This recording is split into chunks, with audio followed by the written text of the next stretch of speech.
사무엘기상 18장.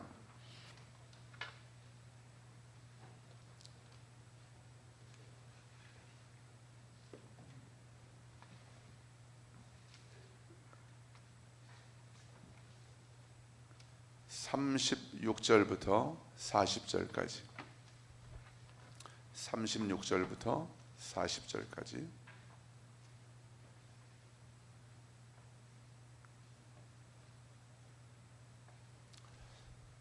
자, 우리 한 목소리로 같이 읽겠습니다. 36절부터 40절까지 시작.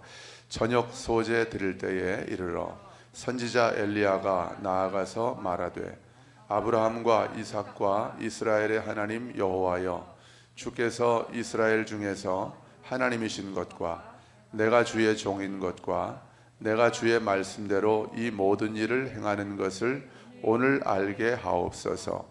여호와여, 내게 응답하옵소서. 내게 응답하옵소서.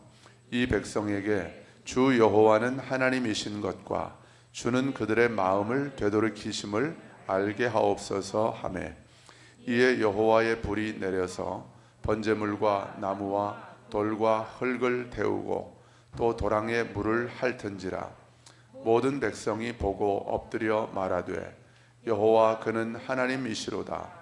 여호와 그는 하나님이시로다 하니, 엘리야가 그들에게 이르되, 바알의 선지자를 잡되 그들 중 하나도 도망하지 못하게 하라 하매 곧 잡은지라. 엘리야가 그들을 기손 시내로 내려다가 거기서 죽이니라. 아멘. 자리에 앉으십시오. 우리 믿음으로 선포하십시다. 대한민국의 주인은 하나님이십니다. 한민족의 주인은 하나님이십니다. 광주 땅의 주인은 우리 하나님이십니다. 할렐루야.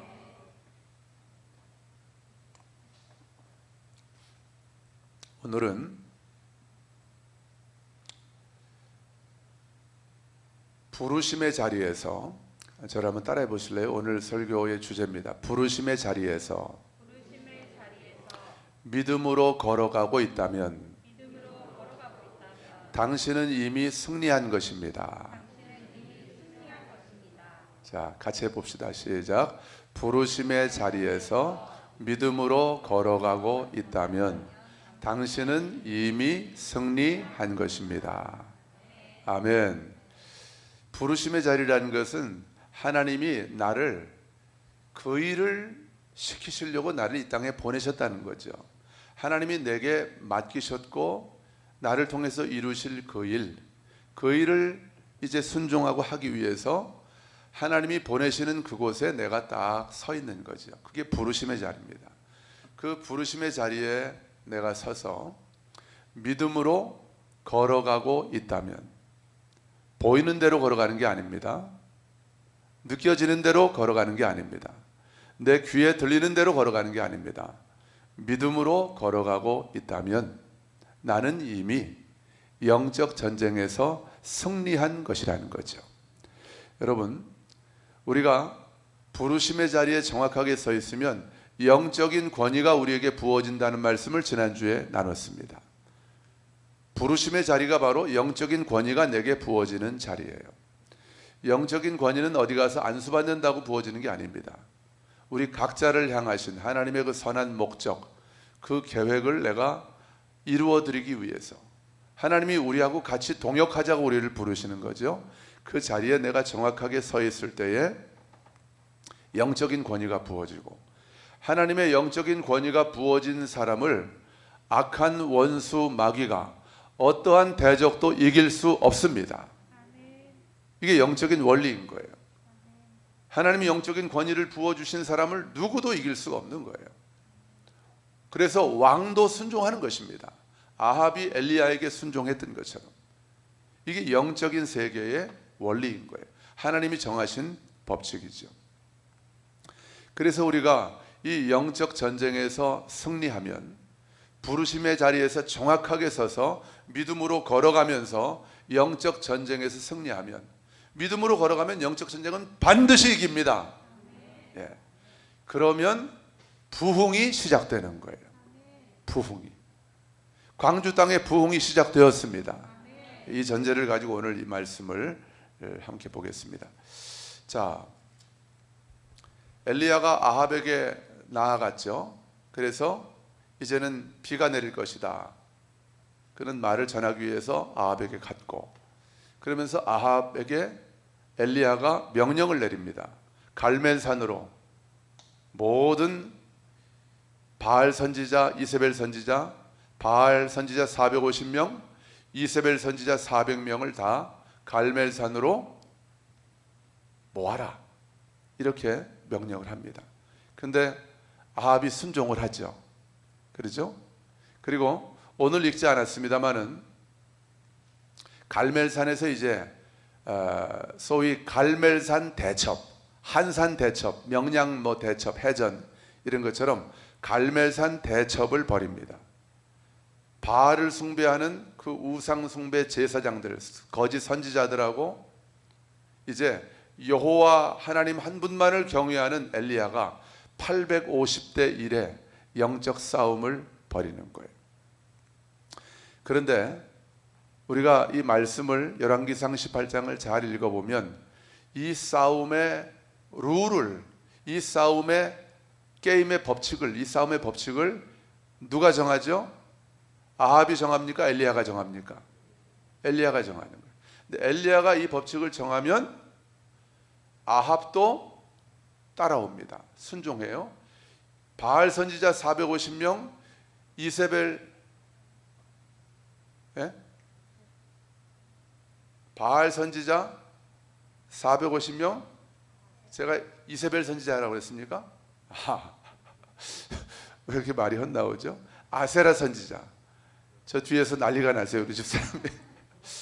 이렇게 이 생각하고 말이 헛나갈 때가 있더라고요. 아세라 선지자 400명, 이들이 다 따라오는 거예요. 엘리야가 하자는 대로, 엘리야가 정한 싸움의 법칙대로 따라오는 거예요. 희한한 일이죠.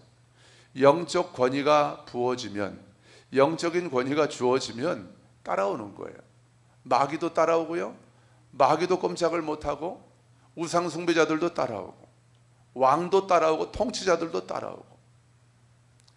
여러분, 우리가 여기서 먼저 잘 생각해야 될 것은 엘리야가 그 이후에 어떠한 행동을 해서 이 영적 전쟁에서 이긴 것이 아니라는 거예요. 이미 엘리야가 부르심의 자리에 정확하게 서 있는 그 순간에 이미 이 전쟁은, 이 게임은 끝난 것입니다. 이미 승패는 결정난 거예요. 하나님이 가라고 하실 때 갔던 엘리야를 통해서 이미 이 싸움은 끝난 것이다, 그 말입니다. 나머지는 열매를 따먹는 거죠.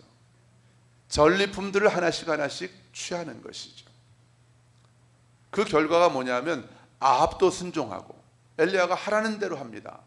모으라면 모으고 갈멜산으로 올라오라면 올라오는 거예요. 바알 선지자 450명, 아세라 선지자 400명도 엘리야가 하라는 대로 이 게임의, 이 전쟁의 법칙을 이렇게 정하고 너희들 그대로 해라 하면 하는 거예요. 놀라운 일이죠. 그래서 바알 선지자 450명하고 아세라 선지자 400명에게 엘리야가 정해준 그 전쟁의 싸움의 그 룰이 뭐예요? 송아지를 2마리를 너희도 하나 각을 떠서 잡고 우리도 각을 떠서 잡고 나무 위에다 올려놓는데 불은 붙이지 말아라.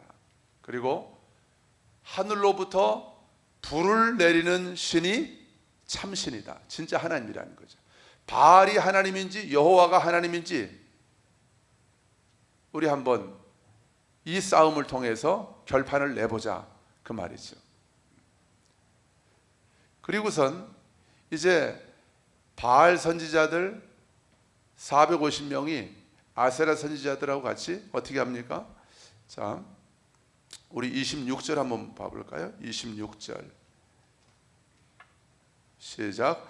그들이 받은 송아지를 가져다가 잡고 아침부터 낮까지 바알의 이름을 불러 이르되 바알이여 우리에게 응답하소서 하나 아무 소리도 없고 아무 응답하는 자도 없으므로 그들이 그 쌓은 제단 주위에서 뛰놀더라. 아멘. 자, 이 바알 선지자들이 어떻게 합니까? 아침부터 낮까지 정오까지 아마 한 6시간 5시간 이렇게 부르짖었겠죠. 바알이여 우리에게 응답하소서, 바알이여 우리에게 응답하소서. 6시간 동안 소리를 지르면서 이들 나름대로 기도를 하는 거죠. 그런데 아무 소리도 없어요. 아무런 응답이 없습니다. 그러니까 이 바알 선지자들이 어떻게 합니까? 그 제단 주위에서 어떻게 했다고 그랬어요? 뛰놀았다고 그랬어요. 이게 아마 바알 숭배자들이 자기들 나름대로 제사를 지내는 그런 자기들의 패턴인가 봐요. 막 뛰노는 거예요. 바알의 마음을 움직여 보겠다는 거죠. 이 영적인 분위기를 통해서 바알의 마음을 움직여서 불을 내리도록 그렇게 해야 되겠다는 거죠. 근데 효과가 없습니다. 엘리야가 조롱합니다. 27절. 정오에 이르러는 엘리야가 그들을 조롱하여 이르되 더 큰 소리로 한번 불러봐라. 바알이 신이니까 혹시 묵상하고 있는지 모르겠다, 혹은 잠깐 나갔는지 모르겠다, 혹은 지금 길가를 돌아다니고 있는지 모르겠다, 혹은 잠깐 잠이 들어서 깨워야 하는지 모르겠다. 조금 더 큰 소리로 너희들의 신의 이름을 불러봐라. 그러니까 약이 올랐습니다. 이 바알 선지자들이 약이 올랐어요. 약으로 생겼잖아요. 6시간을 뛰기도 하고 소리를 지르면서 나름대로 제사를 지냈는데 아무 응답이 없으니까 열받죠. 28절 보세요. 이게 더 깜짝 놀랄 만한 얘기가 있어요. 28절 시작. 이에 그들이 큰 소리로 부르고 그들의 규례를 따라 피가 흐르기까지 칼과 창으로 그들의 몸을 상하게 하더라. 아멘. 자, 더 큰 소리로 불렀다는 거죠. 앞에 6시간 동안 불렀던 것보다 응답이 없으니까 더 큰 소리로 부르는 거예요. 바알이여 우리에게 응답하소서, 바알이여 우리에게 응답하소서 하면서 더 큰 소리로 불렀다는 거죠. 그리고 뒷부분 보니까 그들의 뭐를 따라? 규례를 따라. 규례라는 것은 패턴이에요. 늘 해오던 방식입니다. 그들은 이렇게 제사를 지낸 거예요. 응답이 안 되면, 자기들이 몇 시간 동안 바알의 이름을 부르짖어도 응답이 안 되면, 그러면 이 패턴으로 다시 또 바알의 마음을 움직이려고 하는 거죠. 그게 뭡니까? 피가 날 때까지 칼과 창으로 자기들의 몸을 상하게 하는 거예요. 이게 뭡니까? 이거 보라고. 우리가 이렇게 피를 흘리기까지 우리 몸을 상하게 하면서 당신을 갈망하고 찾고 있지 않냐고 응답해 달라고. 이게 그들의 패턴이었다는 거예요. 이게 바로 우상 숭배자들의 중심이고 본질인 거예요. 그들은 자기들이 예배하는, 자기들이 제사하는 그 신에겐 관심이 없는 거예요. 그 신이 주는 응답에 관심이 있는 거예요. 그러니까 그 응답만 받아낼 수가 있다면 무슨 짓이라도 하는 거죠. 자기 몸을 자해하기도 하고.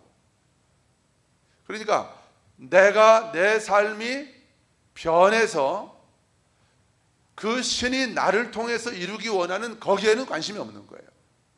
그 신을 조종하고 움직여서 내가 원하는 바대로 그 신을 움직이는 데 관심이 있는 거예요. 이게 우상숭배인 거죠. 그런데 하나님을, 여호와를 경외하는 우리의 신앙은 그게 아니죠. 하나님의 마음을 움직이는 게 아니에요. 하나님을 조종하고 움직여서 내 목적을 달성하는 게 아닙니다. 하나님의 목적과 하나님의 계획을 위해서 내가 움직이는 것입니다. 내가 변화되는 것입니다. 내가 믿음으로 순종하며 걸어가는 거예요. 그럴 때 응답이 떨어지는 것이죠. 하나님이 원하시는 게 바로 그거인 거예요. 이 바알 선지자들은 완전히 지금 초점을 놓치고 있는 거예요. 타겟을 잘못 정한 거죠. 헛다리 잡고 있는 거예요. 괜히 몸만 상하는 거죠. 몸만 상하는 거예요. 여러분, 어떤 사람은 금식을 하는데 응답을 받기 위해서 금식을 해요. 금식은 응답받기 위해서 하는 게 아닙니다. 하나님과 내가 영 안에서 더 온전한 친밀함과 사랑 안으로 들어가기 위해서 금식하는 거예요. 내 마음이 너무 헷갈리고 딴 데로 흩어져 있으니까 내 온 마음을 다 주님께로 모아서 주님 한 분만 바라보고 집중하기 위해서 금식하는 거예요. 근데 어떤 사람들은 금식을 응답받기 위해서 해요. 우리 아이 대학 입시를 위해서, 우리 남편 승진을 위해서 금식 끝나고 나면 실컷 또 그냥 남편하고 또 맥주도 먹고 마시고 또 남편하고 맛있는 거 먹으면서 또 옛날로 돌아가 버려요. 이게 바알 숭배하고 똑같은 거죠. 부르는 대상만 다른 거죠. 본질과 동기는 똑같은 거죠. 29절 보세요. 시작.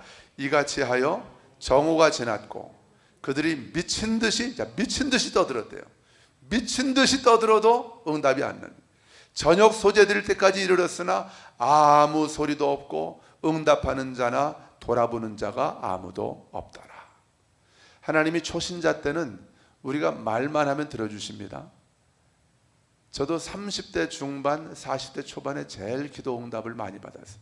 말만 하면 어느 교회도 하나님 제가 저 교회 가서 좀 목회해 볼게요. 그러면 보내셔요. 그 교회에서 전화가 와요. 제가 몇 달 전에 한번 말씀드렸잖아요. 하나님 목포에 있는 어느 교회에 가서 좀 제가 한번 그 싸우고 있는 교회 분쟁을 제가 한번 가서 목회하면서 기도하면서 한번 화해를 시켜보고 싶어요. 그럼 보내시는 거예요. 말만 하면 보내셔요. 그때는 지금보다도 더 기도도 안 할 때예요. 하나님도 모를 때예요. 말씀도 보지도 않을 때예요. 그런데 그냥 초신자 때죠. 제가 목사 안수 받았지만 믿음의 여정에서는 아주 아기 같은 그런 신앙할 때예요. 그런데 하나님의 은혜로 저를 그렇게 끌어가셨던 거죠. 말만 하면 응답해 주셔요. 그런데 하나님이 우리를 언제까지 그렇게 깐난하기로 놔두지 않으십니다. 이제는 그리스도의 장성한 분량이 충만한 데까지 우리가 이르기를 원하시는 거예요. 그게 뭐예요? 아버지와 나는 하나다. 예수님이 바로 그 믿음으로 사신 거죠. 아버지와 나는 하나다. 아버지가 보시는 것을 나도 보고 있고 아버지가 믿는 것을 나도 믿고 있고, 그래서 아버지가 나에게 일러주시는 대로만 나는 말하고 아버지께서 내게 가르쳐 주시는 대로만 나는 행한다. 이게 바로 장성한 분량이죠. 하나님이 이제는 저와 여러분을 그 믿음의 분량까지 우리를 성장시키기를 원하시는 거예요. 우리가 지금 그 과정 가운데 있는 것입니다. 미친 듯이 떠들어도, 자 29절 보니까 저녁 소재 드릴 때까지. 저녁 소재라는 것은 이스라엘 백성들이 이제 오후 제사를 드리는 거예요. 오후 3시에 드립니다. 이스라엘 시간으로, 그러니까 성경의 시간으로 9시, 9시가 바로 오후 3시예요. 오후 3시. 오후 3시까지, 아침 6시부터 새벽 6시부터 그렇게 이들이 부르짖었다고 한다면은 오후 3시까지 한 9시간을 부르짖어도 아무 응답이 없는 거예요. 그러니까 30절을 보십시오. 엘리야가 어떻게 합니까? 자, 30절 같이 읽겠습니다. 시작. 엘리야가 모든 백성을 향하여 이르되 내게로 가까이 오라. 백성이 다 그에게 가까이 가매 그가 무너진 여호와의 제단을 수축하되. 31절. 야곱의 아들들의 지파의 수요를 따라. 이 야곱은 옛적에 여호와의 말씀이 임하여 이르시기를 내 이름을 이스라엘이라 하리라 하신 자더라. 아멘. 여러분, 엘리야가 모든 백성을 다 자기에게로 부릅니다. 이리 가까이 와라. 그러니까 그 갈멜산에 지금 이스라엘 백성들이 굉장히 많이 모여 있는 거예요. 어마어마한 이스라엘 백성들이 엘리야가 있는 곳으로 모입니다. 엘리야가 그때 첫 번째 했던 게 뭐예요? 무너진 여호와의 제단을 수축하되. 갈멜산에 무너졌던 여호와의 제단이 있는 거예요. 이 여호와의 제단을 누가 무너뜨렸죠? 이세벨. 우리 이시 가문의 수치 이세벨. 아합의 부인 이세벨. 아합과 이세벨이 온 이스라엘의 구석구석마다 이스라엘 백성들이 제단을 쌓고 하나님을 예배하던 그 제단을 무너뜨려 버린 거예요. 그런데 잘 보십시오. 엘리야가 모든 백성들을 다 모아놓고 이세벨과 아합이 무너뜨린 여호와의 제단을 다시 쌓습니다. 이건 뭐예요? 이미 이 싸움은 끝났다는 거예요. 로마서 6장 16절을 보면 누구든지 순종하는 자가 순종을 받는 자의 종이다, 이 말씀이 있어요. 지금 순종을 아합이 하고 있죠. 바알 선지자들이 하고 있죠. 아세라 선지자가 하나님의 영적 권위 아래서 믿음으로 움직이는 엘리야에게 순종하고 있죠. 이미 이 싸움은 끝난 거예요. 그러니까 저는 과거에 이 본문을 가지고 설교할 때 무너진 여호와의 제단을 수축했다는 것을 굉장히 중요하게 생각을 하고 이것 때문에 승리했다고 저는 그렇게 설교를 많이 했었어요. 근데 물론 아주 틀린 얘기도 아닙니다만은 이 말씀을 더 깊이 들여다보니까 제단을 쌓은 것은 승리의 원인이 아니에요. 승리의 결과인 것입니다.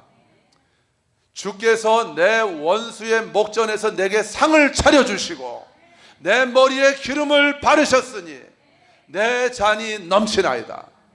내 원수의 목전, 여호와의 제단을 무너뜨린 그 원수 아합과 이세벨이 보고 있는 그 눈앞에서 그들이 무너뜨린 하나님의 제단을 쌓는 것, 이게 바로 승리 아닙니까? 아직 기도의 불은, 하나님의 여호와의 불은 떨어지기 전이지만 이미 이 전쟁은 끝났다고 말이에요. 끝났다. 엘리야가 갈멜산에 올라갔을 때 이미 끝난 전쟁이다 그 말입니다. 저는 이 말씀을 묵상하는데 얼마나 감사한지. 그렇구나, 우리가 믿음으로 첫 발을 내디디면 이미 우린 이긴 것이구나. 하나님께로부터 난 자마다 세상을 이기느니라. 세상을 이기는 승리는 이것이니 곧 우리의 믿음이니라. 요한일서 5장 4절 같이 선포합시다. 하나님께로부터 난 자마다 세상을 이기느니라. 세상을 이기는 승리는 이것이니 우리의 믿음이니라. 할렐루야. 여러분 기억하십시오. 우리가 하나님이 부르신 자리에서, 하나님이 보내신 그 자리에서 믿음으로 첫 걸음을 내디뎠다면 이미 그 싸움은 끝난 것입니다. 사탄은 우리를 돌이키려고 하는 거죠. 포기하게 만들려고 하고, 그런다고 되는 게 아니야. 절대 안 돼. 시간 낭비하지 마라. 괜히 헛 힘 쓰지 마라. 사탄은 우리를 계속 상황과 환경을 통해서 우리를 절망하게 하고 낙심하게 하죠. 저도 그런 시간을 지나왔었어요. 그래도 뒤로 물러가면 지는 거예요. 우리는 뒤로 물러가서 멸망에 빠질 자들이 아니라 오직 앞으로 믿음으로 전진해서 영혼을 구원하는 그 믿음의 승리에 이를 자들이 바로 저와 여러분인 줄로 믿습니다. 이게 우리의 부르심인 거예요. 그러니까 여호와의 제단을 다시 쌓은 것, 이것이 바로 승리의 첫 전리품을 획득하는 거죠. 원수의 목전에서 딱 상을 차리는 거예요. 우리가 아시아 문화전당, 국립아시아 문화전당에서 기도하면서 거기서 이 광주 땅의 주인은 우리 하나님이십니다. 광주 땅의 주인은 우리 아버지이십니다.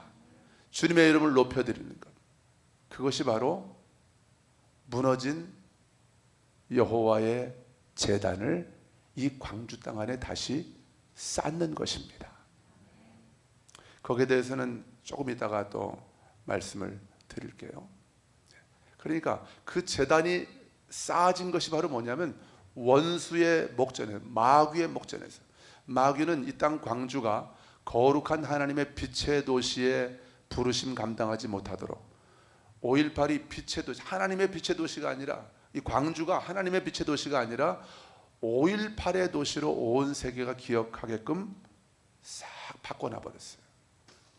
물론 5.18을 통해서 이 광주가 대한민국 역사 속에서 감당한 부분들이 있죠.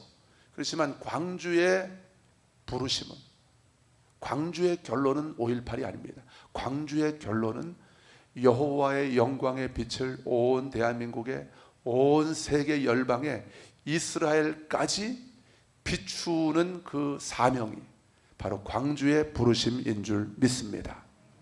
우리가 그 부르심을 취한 거예요. 엘리야처럼 그 사명의 자리에. 그래서 저는 그 아시아의 문화전당 그 도청 앞을 갈멜산으로 받았습니다. 하나님께로부터 영적인 어떤 영역이죠. 갈멜산으로 우린 받은 거예요. 거기서 무너진 여호와의 제단을 우리가 다시 쌓고 있습니다. 광주는 예배하는 도시로 변화될 것입니다.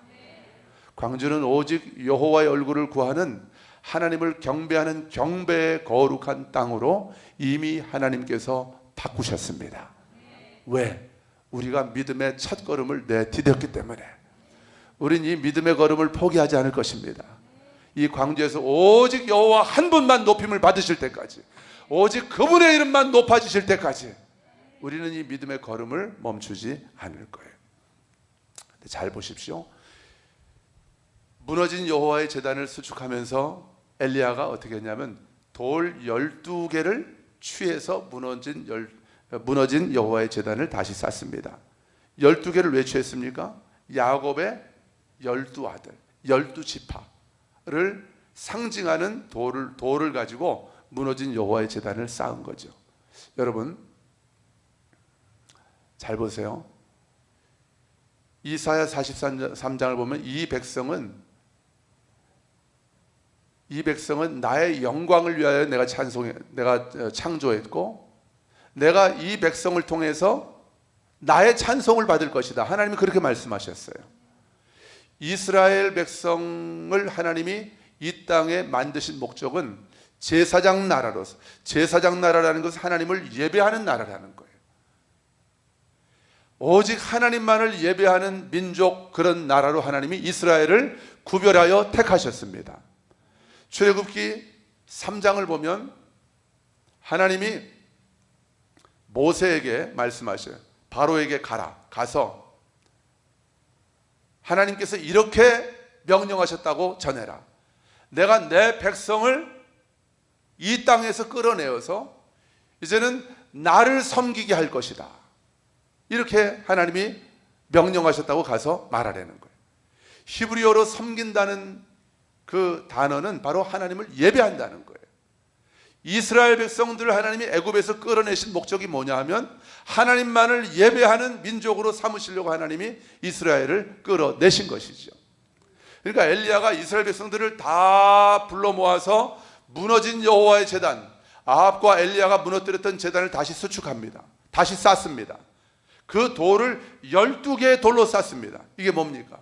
이것이 바로 너희들의 정체성이라는 거예요. 이게 너희들의 부르심이라는 것입니다. 이스라엘 백성을 하나님이 창조하신 목적이라는 거예요. 오직 하나님 한 분만을 경외하고 어떤 다른 신도 섬기지 않는 거예요. 그것이 이스라엘 백성의 부르심이라는 거죠. 그걸 보여주는 거예요. 여러분, 그것이 이스라엘 백성만의 부르심이 아닙니다. 대한민국의 부르심, 이 한민족의 부르심도 바로 하나님을 예배하는 나라가 되는 거예요. 제사장 나라죠. 저 서쪽에 이스라엘이 있고 이 동쪽에 거의 같은 위도상에 대한민국이 있는 거예요. 예루살렘부터 쭉 동일한 위도선상으로 쭉 동쪽으로 오면 어디가 나오는지 아세요? 어디가 나오는지 아세요? 이곳 광주가 나오는 것입니다. 예루살렘은 하나님을 예배하는 성전이 있었던 곳입니다. 저는 광주에 있는 국립아시아문화전당을 이 세상 사람들이 인정하든지 인정하지 않든지 하나님만을 예배하는 예배의 전당으로 주님 손에 올려드렸습니다. 할렐루야. 이건 영적으로 일어난 일이기 때문에 이미 하나님께서 그곳을 예배의 처소로 취하셨습니다. 아시아 전당 참 멋지더라고요. 거기 가면 어떤 제 마음이 드냐면 하늘이 뻥 뚫린 것 같아요. 하늘이 완전히 하늘문이 영적으로 열려있는 것 같은 그런 영적인 시원함이, 후련함이 느껴지는 곳이 바로 거기에요. 기도하시면서 하늘을 좀 보시죠. 하늘을 한번 보세요. 얼마나 마음이, 우리가 그곳에서 이 광주에 잃어버렸던 부르심과 이 정체성을 다시 회복해서 하나님 손에 올려드리면서 예배할 때 하나님이 얼마나 하늘에서 기뻐하시는지 저는 제 영이 느껴지더라고요. 거기만 가면 저는 너무 흥분이 돼요. 정말 저는 그곳을 좋아합니다.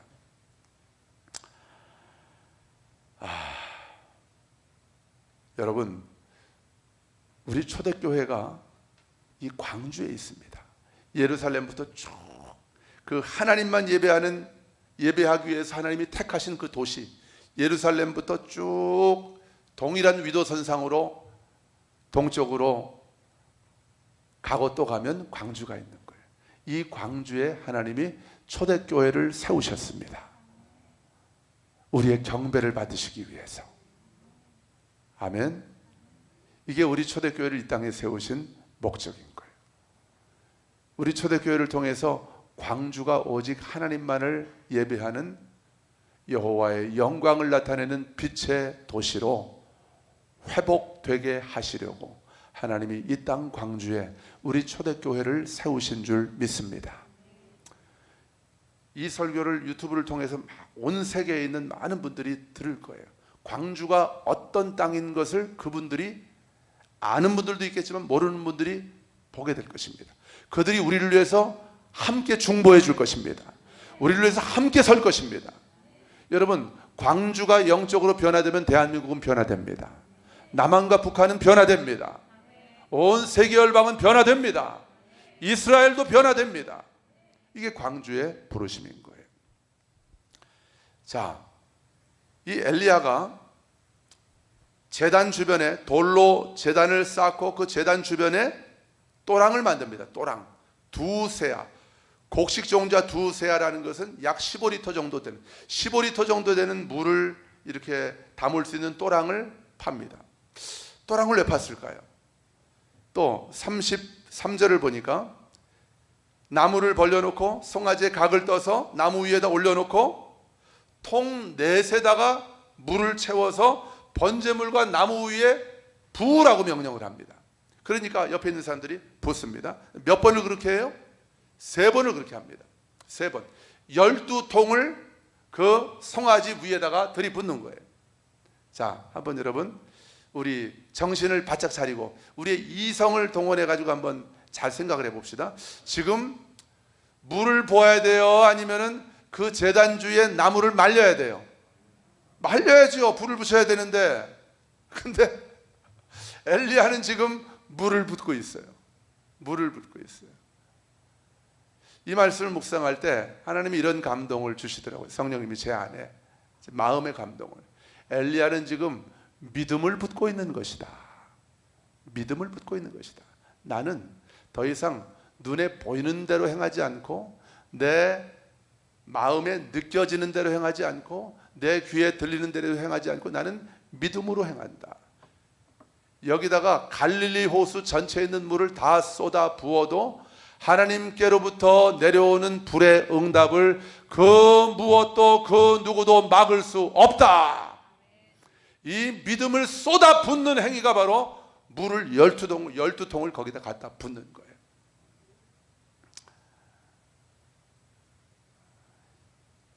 자, 그러니까 이 싸움은 이미 끝난 거죠. 이미 끝난 거예요. 이미 끝난 싸움입니다. 자, 그리고 나서 물이 제단으로 두루 흐르고 도랑에도 물이 가득 찼어요. 여기에 불을 붙게 하는 건 누구만 할 수 있는 거예요? 하나님만. 사람이 거기다 불을 붙이려면요, 최소한 그 장작 다 치워버리고 돌도 치워버리고 그 송아지도 완전히 물로 흠뻑 젖어 있을 거 아니에요? 그거 다 말리고 하려면 최소한 몇 시간 걸립니다. 최소한. 아무리 빨리 한다고 해도. 근데 하나님이 하시면 0.1초면 끝나는 거예요. 할렐루야. 하나님이 하시면, 하나님이 불을 내리시면 0.1초면 끝나는 거죠. 자, 이렇게 물이 제단에 가득 찼을 때 36절 보니까 저녁 소재 드릴 때 오후 3시경입니다. 36절, 37절 같이 읽겠습니다. 시작. 저녁 소재 드릴 때에 이르러 선지자 엘리야가 나아가서 말하되 아브라함과 이삭과 이스라엘의 하나님 여호와여, 주께서 이스라엘 중에서 하나님이신 것과 내가 주의 종인 것과 내가 주의 말씀대로 이 모든 일을 행하는 것을 오늘 알게 하옵소서. 여호와여, 내게 응답하옵소서. 내게 응답하옵소서. 이 백성에게 주 여호와는 하나님이신 것과 주는 그들의 마음을 되돌이키심을 알게 하옵소서 하매. 38절. 이에 여호와의 불이 내려서 번제물과 나무와 돌과 흙을 태우고 또 도랑에 물을 핥은지라. 할렐루야. 지금 엘리야가 아주 짧은 기도를 올려드립니다. 뭐라고 그래요? 아브라함과 이삭과 이스라엘의 하나님, 아브라함과 이삭과 야곱 시대의 그 부흥을 다시 회복시켜 달라는 거죠. 그러니까 아브라함과 이삭과 야곱의 하나님, 이스라엘은 야곱을 말하는 거죠. 하나님 여호와여, 주께서 이스라엘 중에서 하나님이신 것과 내가 주의 종인 것과 내가 주의 말씀대로 이 모든 일을 행하는 것을 오늘 모든 사람들이 알게 하여 주옵소서. 여호와여 내게 응답하옵소서. 여호와여 내게 응답하옵소서. 이 백성에게 주 여호와는 하나님이신 것과 주는 그들의 마음을 되돌이키시는 분이심을 알게 하옵소서. 이 짧은 기도, 한 1분도 안 걸리는 이 짧은 기도만 올려드린 거예요. 여러분, 기도의 길이가 하나님의 마음을 움직이는 것이 아닙니다. 내가 부르심의 자리에 서서 믿음으로 선포하는 기도. 믿음의 기도는 병든 자를 일으킨다고 그랬어요. 의인의 간구는 역사하는 힘이 크다고 그랬습니다. 야고보 5장 말씀. 믿음의 기도가 뭐예요? 그 바로 밑에 야고보서에 보면 엘리야는 우리와 성정이 같은 사람이지만 그가 기도하니까 하나님이 3년 반 동안 비가 내리지 않게 하시고 그가 기도하니까 다시 비를 내리셨다고 그랬어요. 무슨 얘기하는 겁니까? 하나님이 오늘 이 시대에 엘리야와 같은 믿음의 사람들을 찾고 계시고 일으키고 계신다는 거죠. 바로 저와 여러분이죠. 선포합시다. 내가 이 시대의 엘리야입니다. 하나님, 제가 이 시대의 엘리야입니다.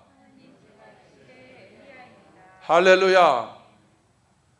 사람들이 비웃는 거 여러분 걱정하지 마시고, 웃기고 있네. 니네가 무슨 엘리야야. 지금 이사 갈 데도 없어가지고 그러고 있어요. 우리 걱정하지 않습니다.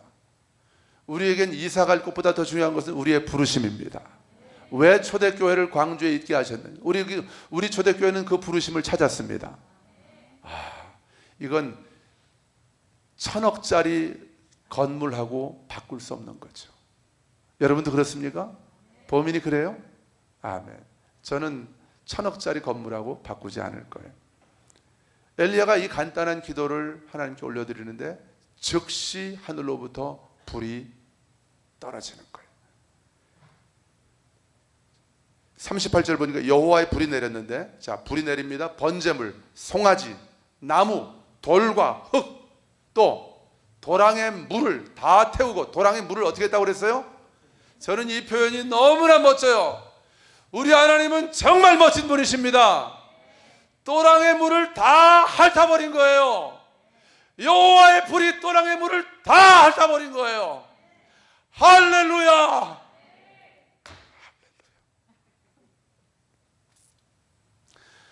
여러분, 우리 하나님이 이런 분이십니다. 우리 하나님이 이런 분이신 것을 이 광주 땅 안에 보여주기를 원하시는 거예요.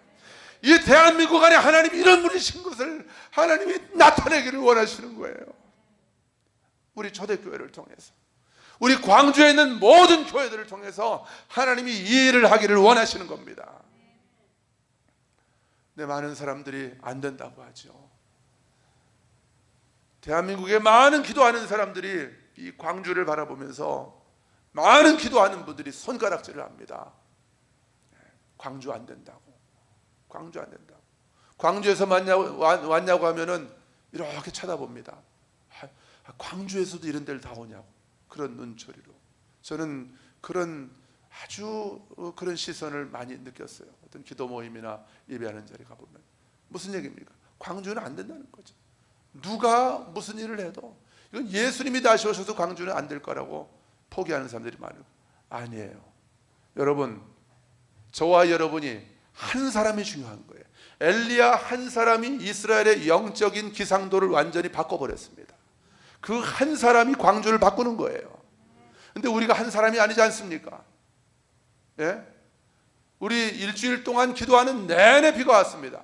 근데 도청에 가서 기도하면서 돌려고 하면 비가 잦아드는 거예요. 기도가 끝나고 돌아오려고 하면 또 비가 내리는 거예요. 하나님이 꼭 이렇게 말씀하시는 것 같아요.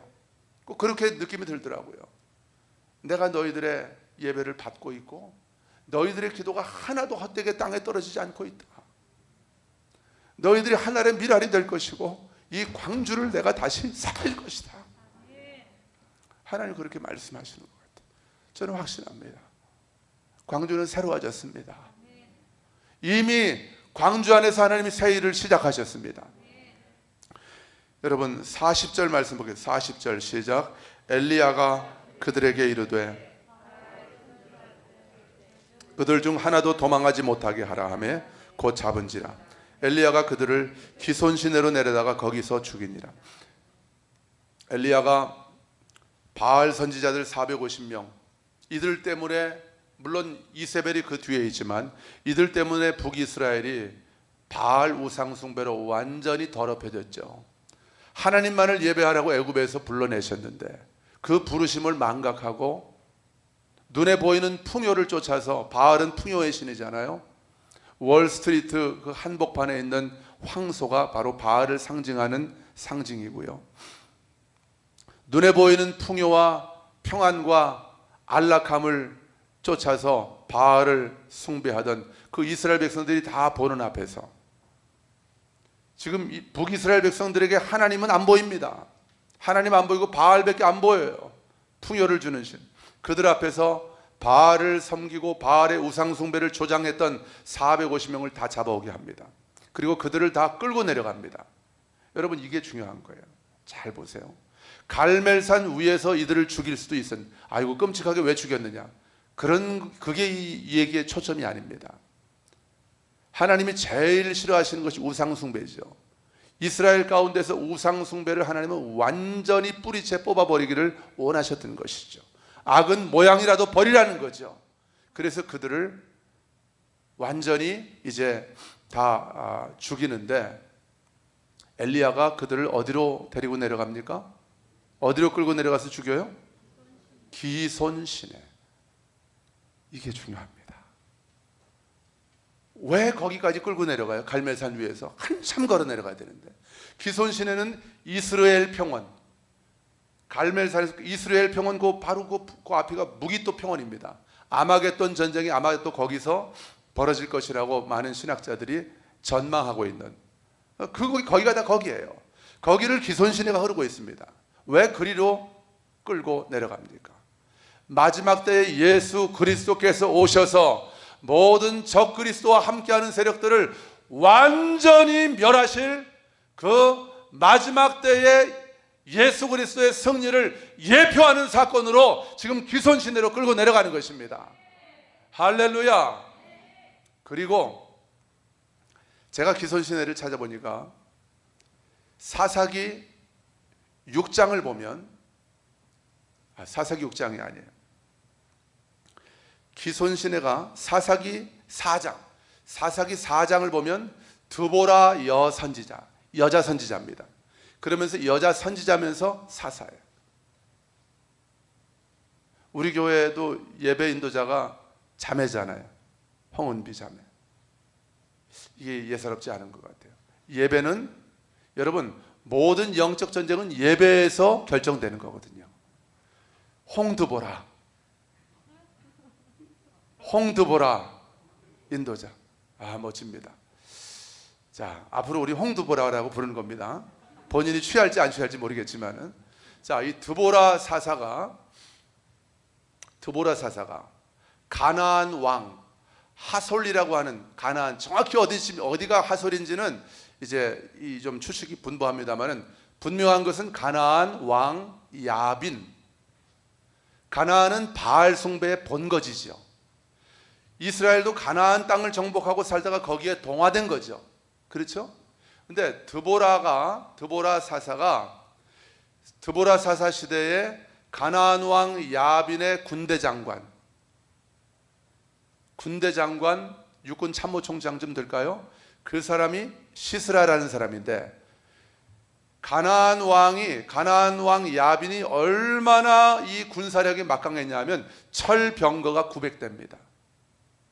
좀 놀래보세요.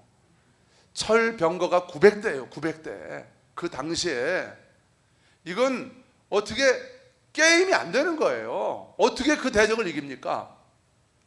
그런데 그 전쟁에서 이기게 하시는데 하나님이 드보라한테 말씀하셔요. 내가 그들을 기손 강으로 이끌어 가겠다. 거기서 너희들이 그들을 전멸시키도록 내가 만들겠다. 할렐루야. 여러분, 거기가 바로 기손시내입니다. 엘리야는 하나님의 말씀을 정확하게 알고 있는 사람이에요. 이스라엘 역사를 꿰고 있는 사람입니다. 그러니까 기손시내로 끌고 내려가는 거예요. 우리 여선지자, 우리 조상 여선지자 드보라 시대에 너희들이 하나님에 의해서 그 전쟁에서 완전히 전멸당했던 그 승리의 장소 기손강으로, 기손시내로 그들을 끌고 가서 그 자리에서 그들의 목을 베는 거예요. 여러분, 이게 바로 부흥입니다. 부흥이 영어로 부흥이 리바이벌입니다. 리바이벌. 리는 다시라는 뜻이에요. 바이브라는 뜻은 서바이벌이 생존한다, 산다는 거 아니에요? 이 두 단어가 합쳐져 있는 거예요. 바이브는 생명과 관련된 그런 영어 단어입니다. 다시 살아나는 거예요. 다시 살아나는 거예요.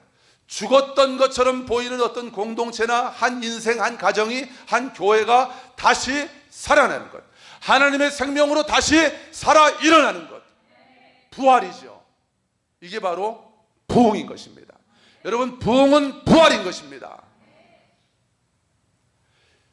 창세기 26장을 보면 이삭이 아브라함이 팠던 우물, 이걸 블레셋은 이 가나안을 점령하고 살았던 이 바알을 섬기고 우상을 섬기는 세상 나라죠. 하나님의 백성들을 계속해서 탄압하고 대적하고 공격하고 못살게 굴었던 악한 원수 마귀가 그 뒤에서 힘을 실어주고 있는 그런 나라가 블레셋이죠. 블레셋이 아브라함이 팠던 우물을 다 메꿔버립니다. 아브라함 시대에. 그걸 이삭이 다시 팝니다. 그 우물을 다시 파요. 그리고 나서 자기가 다시 판 우물들을 아브라함이 불렀던 이름으로 다시 불렀대요. 이게 뭐예요? 부흥인 것입니다. 부흥은 우물을 다시 파는 거예요. 우리 조상들이, 우리 믿음의 조상들이 하나님의 임재 안에서 하나님의 부르심 가운데, 하나님의 인도하심 가운데 믿음으로 우리 조상들이 걸어가면서 팠던 우물들, 우물은 꼭 물이 나오는 우물만을 말하는 게 아니에요.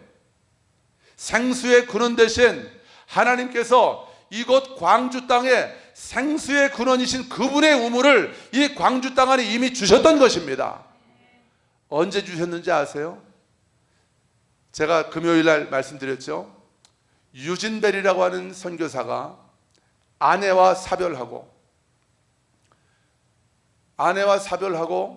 다시 목포에서 그분이 선교를 하다가 광주로 오는 거예요. 그게 1904년입니다.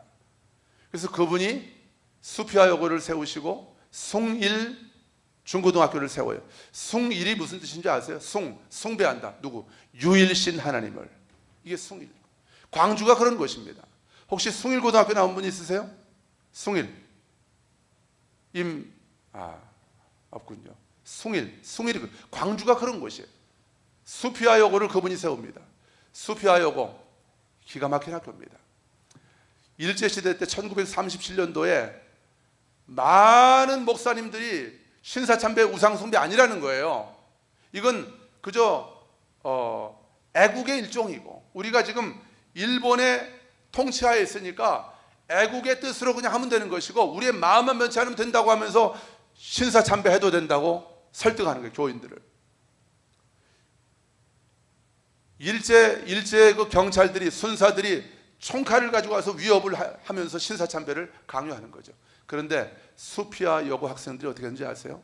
우리는 죽으면 죽었지 신사참배 우린 안 한다. 그래서 일제에 의해서 폐교가 됐던 학교가 바로 수피아 여고예요. 수피아 여고 나오신 분들? 없네요. 뭔가 좀 드라마틱한 뭐가 좀 안 되네요. 뭐 나온 분이 있든 없든 그거 중요한 거 아니에요. 이 광주의 부르심 얘기가. 여러분, 광주는 타협이 없는 도시입니다. 광주는 타협이 없는 도시예요. 지금까지는 정의를 위해서 독재와 싸우면서 타협을 안 했던 도시라고 한다면 이제는 광주의 부르심과 정체성은 오직 여호와 그분만이 우리의 왕이십니다. 광주는 그분만을 경배하는 도시입니다. 목에 칼이 들어와도 타협을 하지 않는 이것이 바로 광주의 부르심이고, 하나님은 이 부흥을 아브라함 시대에 팠던 우물을 이삭이 다시 팠던 것처럼 그 부흥의 우물을 우리가 다시 파기를 원하시는 거예요. 여러분, 제가 어제 오늘 계속해서 기도하면서 하나님이 계속 인터넷을 찾아보라고 하시는 거예요. 광주의 역사를 보라는 거예요. 기독교 역사를. 광주 기독병원 있죠? 그게 바로 광주 재중원입니다. 재중원. 예. 광주의 모든 의료시설의 첫 시작이에요. 누가 만들었는지 아세요? 하나님이. 누굴 통해서? 유진벨 선교사님을 통해서. 아내 잃고 자기 아들도 잃었어요. 병으로. 선교하다가 그 젊은 나이에 와서 그분이 세운 학교예요. 거기에서 또 영향을 받아서 세워진 학교가 1910년도에 전대의대가 세워지는 거예요. 지금 우리가 돌고 있는 그 도청자리입니다. 도청자리에. 그러다가 1915년에 지금의 의대 건물로 간 거예요. 전남의대가 이런 선교사님들의 피와 눈물과 땀을 통해서 세워진 거예요. 그리고 양림동에 아까 말씀드린 숭일학교, 지금은 이사 갔지만은 또 수피아요고 다 이런 학교들이 생기면서 이 광주 정말 학교도 없고 의료시설도 없고 한센병, 나병 환자들이 즐비하고 전염병이 가득하고 배고프고 헐벗은 이 땅에 하나님의 부르심의 자리에서 믿음으로 걸어갔던 유진벨 선교사님 같은 그런 분들을 통해서 이 땅 광주에 여호와의 영광의 빛으로 이 광주를 덮게 하셨던 거예요. 그게 1904년입니다. 그게 지금 도청 그 자리하고 양림동 그 자리예요. 도청 아시아문화전당에서 건너편이 양림동 자리 아니에요? 다 그쪽이 그쪽입니다. 광주 옛 성읍자리죠. 성읍자리, 읍성자리. 거기에 지금 국립아시아문화전당이 세워져 있습니다. 저는 그 의미에 대해서는 지금 얘기할 시간이 많지 않고, 저는 국립아시아문화전당이 광주에 세워져 있는 것, 뭐 우리 지역적으로는 참 자랑할 만한 일일 수 있겠죠. 그러나 저는 영적으로 보고 싶습니다. 그곳을 문화라고 하는 이름으로 아시아 전당이 자리 잡고 있지만 거기에는 아시아의 많은 사람들이 와서 거기서 자기들 나름대로 토속적인 어떤 자기들의 토속 신앙을 마음껏 펼치는 곳이 그곳이에요. 그걸 볼 수 있어야 됩니다.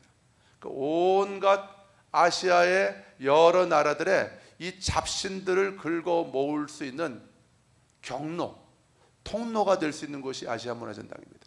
여러분, 이게 바로 물론 정부가 한 것이고 취지는 좋은 취지로 했지만 영적으로 보면 이게 바로 원수 마귀가 하는 일인 거예요.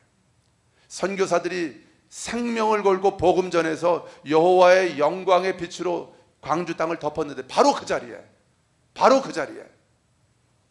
그걸 세워놓은 거예요. 그래서 우리는 원수가 탈취해간 이 광주의 부르심을 다시 되찾아서 우리 선교사님들이 팠던 생수의 그런 대신 하나님을 갈망하는 그 믿음의 우물을, 순종의 우물을, 복음의 우물을 우리가 다시 그곳에서 파는 것입니다. 이게 바로 이 초대교회의 부르심이고, 이 일은 제가 시작한 게 아니에요. 여러분이 시작한 게 아닙니다. 우리가 시작한 게 아닙니다. 하나님께서 시작하신 것입니다. 언제요? 2014년 11월 23일에 우리 초대교회가 처음 이 땅에 세워졌던 그날에 우린 여기까지인지 몰랐어요. 근데 하나님은 이 계획을 가지고 우리 초대교회를 세우셨던 것입니다. 이것이 우리 초대교회의 부르심이고, 그러니까 우리 초대교회의 부르심과 광주의 부르심은 정확하게 만나 있는 거예요. 그러니까 우리 초대교회가 이스라엘 백성들이 회개하고 주께로 돌아오도록 예수 그리스도를 진정한 메시아로 고백하고 복음으로 그들이 변화되도록 그들을 위해서 중보하고 기도하는 교회 아닙니까? 정확하게 예루살렘에서 위도로 한 동일선상에 있는 이 광주 땅에 하나님이 우리 초대교회를 세우신 거예요. 주님이 시작하신 일을 주님이 완성하실 것입니다. 선포하십시다. 주님이 하십니다. 광주의 주인은 하나님이십니다.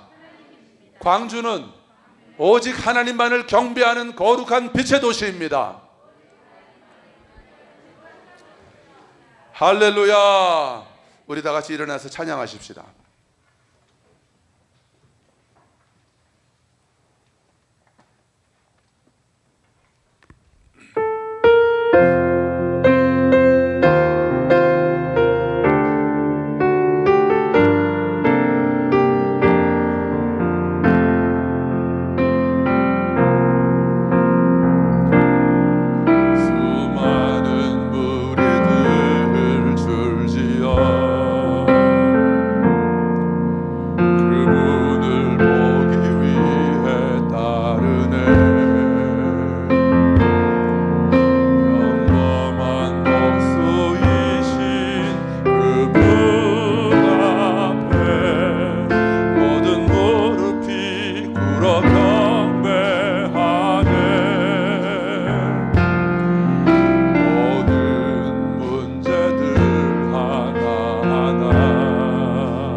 나의 소망이 끊어질 때, 나의 소망이 끊어질 때,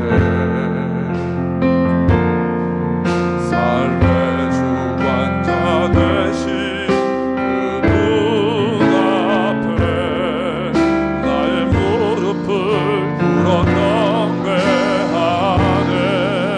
나의 삶을